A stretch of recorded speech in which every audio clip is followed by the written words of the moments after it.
नमस्कार। आप सभी का स्वागत है एनपीटीईएल के कोर्स में जिसका नाम है enabling technologies for 6G communication networks. मेरा नाम है राहुल और मैं हूं आपका टीए इस कोर्स में। तो आज हम पढ़ेंगे एक बहुत ही महत्वपूर्ण टॉपिक के बारे में जिसका नाम है OAM, orbital angular momentum. OAM क्या है, किस प्रकार यह है स्पेक्ट्रल एफिशिएंसी को बढ़ाने में मदद करता है और इसकी क्या एप्लीकेशंस हैं, इसको आज के ट्यूटोरियल में हम समझेंगे।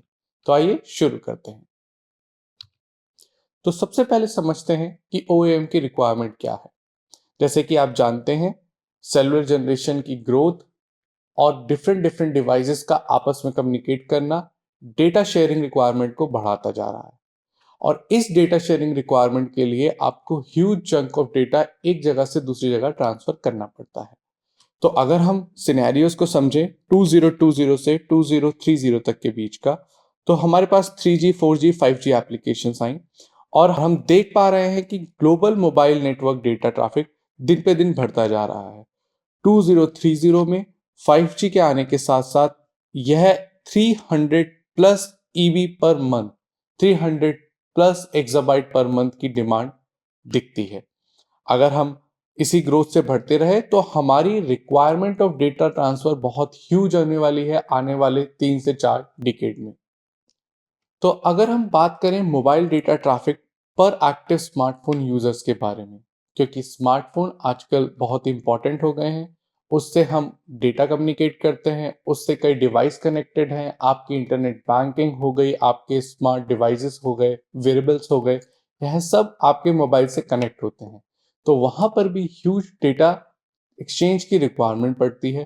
तो अगर हम इसे ग्लोबली समझें तो मोबाइल डेटा ट्रैफिक पर एक्टिव स्मार्टफोन, यह ओवरऑल वर्ल्ड का सिनेरियो दिखाता है। इसमें एक एवरेज अगर देखा जाए, ग्लोबल एवरेज, तो 2030 तक वह एक्सपेक्टेड है around 38 to 39 GB per month consumption का। और अगर इसमें डोमिनेटिंग फैक्टर देखा जाए तो इंडिया, नेपाल, भूटान, और जिसमें मैक्सिमम कंट्रीब्यूशन इंडिया का है, यह approximately 65 to 66 GB per month का रहेगा। तो इतनी ह्यूज डिमांड को हम केटर कैसे करेंगे? हाल फिलहाल में ही हमने रिसर्च पेपर्स में और पब्लिकेशंस में समझा है, देखा है कि जो आरएफ स्पेक्ट्रम है ऑलरेडी बहुत ज्यादा ऑक्यूपाइड हो चुका है। तो अगर मेरा स्पेक्ट्रम ऑक्यूपाइड है तो मैं किस तरह बढ़ते हुए डिवाइसेस को, बढ़ते हुए नंबर ऑफ यूजर्स को सपोर्ट कर पाऊंगा आने वाले टाइम में। तो आइए समझते हैं।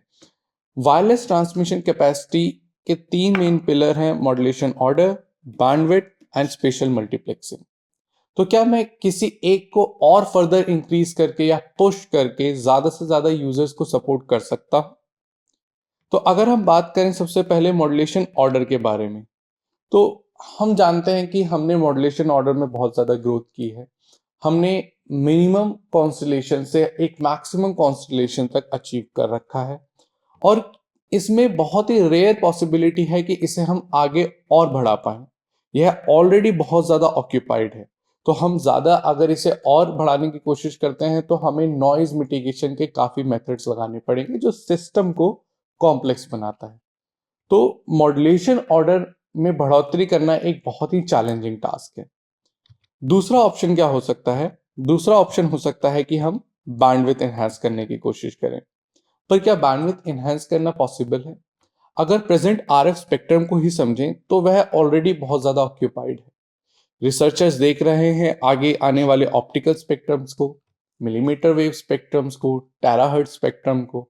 उसमें रिसर्च जारी है और किस तरह वह कॉमनली यूज किया जा सकता है के बारे में रिसर्च जारी है। तो एट प्रेजेंट जो आरएफ स्पेक्ट्रम है, जो कि बहुत ज्यादा इस्तेमाल किया जाता है, उसमें हम डेटा यूजर्स के लिए कैसे एनहांस कर सकते हैं, इसके बारे में खोज होना बहुत आवश्यक है। तो इसके लिए एक टेक्निक है स्पेशल मल्टीप्लेक्सिंग। तो स्पेशल मल्टीप्लेक्सिंग को अगर समझें हम, तो आपने एफडीडी पढ़ा है, आपने टीडी पढ़ा है, आपने ओएफडीएम भी पढ़ा ही होगा। तो यह मल्टीप्लेक्सिंग टेक्निक एक तरीके से आपको थ्रूपुट बढ़ाने में मदद करती है। डिफरेंट डिफरेंट एप्लीकेशंस के हिसाब से डिले, लेटेंसी, अलग अलग पैरामीटर्स को सपोर्ट करने की कैपेबिलिटी भी रखती हैं। परंतु इस वक्त हमें और ही ज्यादा कॉम्पैक्ट फॉर्म में डेटा भेजना है ताकि हम ज्यादा डेटा सपोर्ट कर सकें। तो वहां एक बहुत ही यूजफुल टूल OAM आता है पिक्चर में। What is OAM? तो OAM को मेजरली बहुत ज्यादा कंफ्यूज किया जाता है कि क्या यह पोलराइजेशन का ही एक पार्ट है। तो आइए समझते हैं पहले पोलराइजेशन में क्या होता है। अगर पोलराइजेशन के माध्यम से समझें तो हम एक टर्म समझते हैं spin angular momentum of light. यहाँ पे हम लाइट का एग्जांपल ले रहे हैं, आप RF वेव या कोई भी इलेक्ट्रोमैग्नेटिक वेव को समझ सकते हैं। तो अगर हम पोलराइजेशन देखें तो connected to polarization of electric field, अगर स्पिन एंगुलर मोमेंटम की बात करें तो वह इलेक्ट्रिक फील्ड ऑफ लाइट की कनेक्शन में समझा जाता है। अगर लाइट लीनियरली पोलराइज्ड है जैसे कि इस पिक्चर में आप देख पा रहे हैं, तो वहां पर कोई साम नहीं है, there is no spin angular momentum.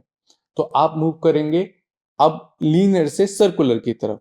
तो अगर आप सर्कुलरली पोलराइज को समझें जैसे कि राइट साइड में है, तो यहां पर आपको एक स्पिन एंगुलर मोमेंटम की एडवांटेज मिलती है। पर इसमें भी दो ही फॉर्म हो सकते हैं, एक तो राइट वाइज और एक लेफ्ट सर्कुलरली पोलराइज्ड। तो अगर आप इसके बियॉन्ड जाना चाहें तो कैसे संभव है? इसका आंसर है OAM में। OAM क्या है? OAM क्या है? By changing the degree of rotation और twist different radio waves can be generated. तो ऐसी कौन सा पैरामीटर या क्वांटिटी है जो चेंज की जाती है? डिग्री ऑफ रोटेशन से हम क्या समझते हैं? So OAM utilize the phase structure of wave to increase the channel capacity. यह वेव के फेज स्ट्रक्चर के साथ बदलाव करता है जिससे मुझे एक और डिग्री ऑफ फ्रीडम मिलती है जिसे हम ट्विस्ट या रोटेशन कहते हैं, जो कि कैपेबल है मोर डेटा को ऑक्यूपाई करने के लिए। अगर हम सिंपल एक ट्रांसमीटर स्ट्रक्चर समझें, मान लेते हैं एक इनकमिंग गॉसियन वेव है, इसे अगर हम फेस होलोग्राम से, जो कि डिफरेंट फेस प्रोड्यूस करता है, से पास करवाते हैं, तो हम कैपेबल हैं डिफरेंट OAM को जनरेट करने के लिए। अब मैंने कहा डिफरेंट OAM, इसका क्या मतलब है यह भी आगे वाली स्लाइड में हम समझेंगे। इससे पहले देखते हैं रिसीवर। अगर सिमिलरली OAM स्ट्रक्चर को हम पास करवाते हैं फिर से एक फेस होलोग्राम से जिसमें कि फेस रिवर्सल हो, तो हम दोबारा से वही गॉसियन वेव ऑब्टेन कर सकते हैं। तो यह एक ओवरऑल स्ट्रक्चर है कि ट्रांसमीटर रिसीवर पे काम कैसे हो सकता है। इससे फायदा क्या होगा? हम स्पेक्ट्रल एफिशिएंसी को इनहैंस कर सकते हैं इस एक्स्ट्रा डिग्री ऑफ फ्रीडम के माध्यम से। आइए समझते हैं इसमें फेस फ्रंट चेंज कैसे होता है। एक सिंपलेस्ट एग्जांपल लेते हैं, light beam carrying OAM with a phase in the transverse plane. इसकी एक बहुत बड़ी मैथमेटिकल इक्वेशंस बनी है OAM की, किंतु हम एक इंपॉर्टेंट फैक्टर पे एक कंसिडरेशन रखते हैं जो है एक्सपोनेंशियल आयोटा L फाई। अब इमेजिनरी पार्ट है, इससे मल्टीप्लाइड है L एंड फाई। फाई क्या है? Phi represent the angular coordinate and L can be any integer, it can be positive और नेगेटिव।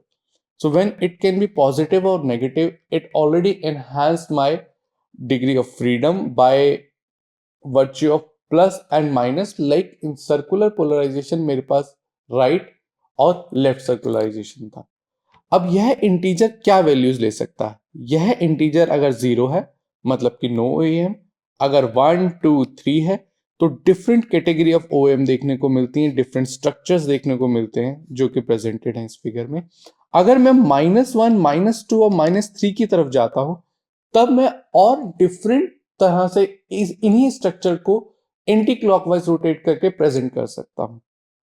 इस तरह मैंने रोटेशन चेंज करके और ऑप्शंस बढ़ा दिए कि मैं डेटा को और कैसे सेंड कर सकता हूं।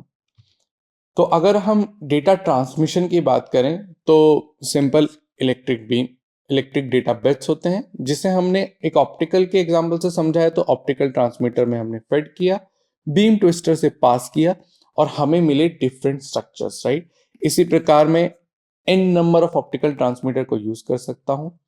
इन सबको अगर हम मल्टीप्लेक्स करके भेजें और दूसरे एंड पे डीमल्टीप्लेक्स करें तो मल्टीप्लेक्सिंग मेरा n फोल्ड कैपेसिटी बढ़ा सकता है।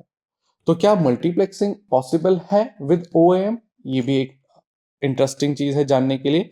उससे पहले जो हमने लेफ्ट और राइट सर्कुलर पोलराइजेशन को समझा था, इसी तरह इसमें क्लॉकवाइज और एंटी क्लॉकवाइज रोटेशन को समझते हैं। जैसे कि आप देख रहे होंगे OAM वैल्यू +8 पे आपको 8 स्फेरिकल स्ट्रक्चर दिख रहे होंगे, वो भी क्लॉकवाइज में, राइट।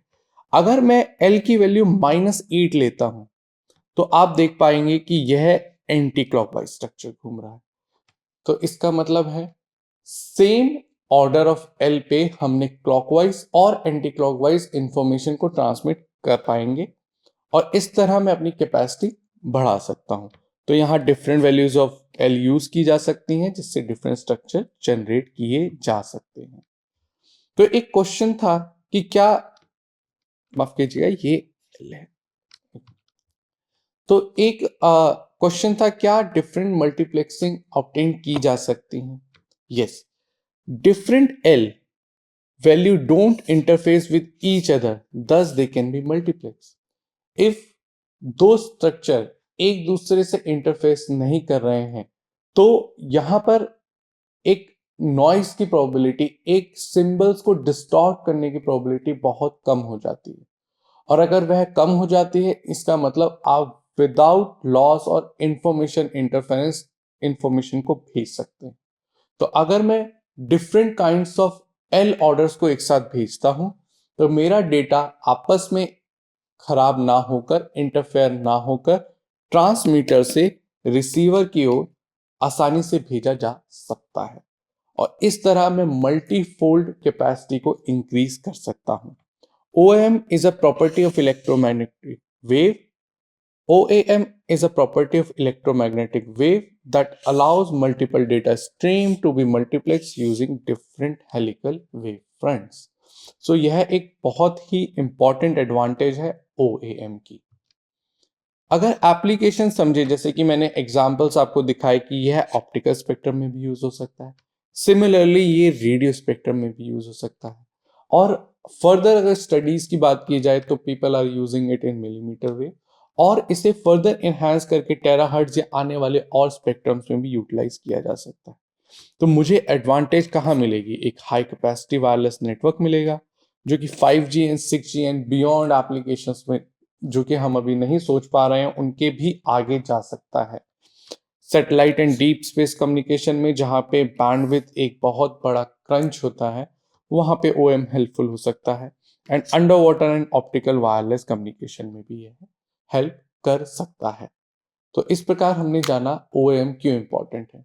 हाँ, इसके कुछ चैलेंजेस भी हैं, प्रोपगेशन लॉस इसके चैलेंजेस हैं, टर्बुलेंस इसके चैलेंजेस हैं। तो यह और चैलेंजेस हैं जिनके ऊपर रिसर्च की जा सकती है, रिसर्च हो रही है और अगर OAM को हम यूटिलाइज करते हैं तो हमारे पास एक एडवांटेज हो सकती है कि हम कैपेसिटी को और मल्टीफोल्ड बढ़ा पाए। तो आज के लिए इतना ही। धन्यवाद।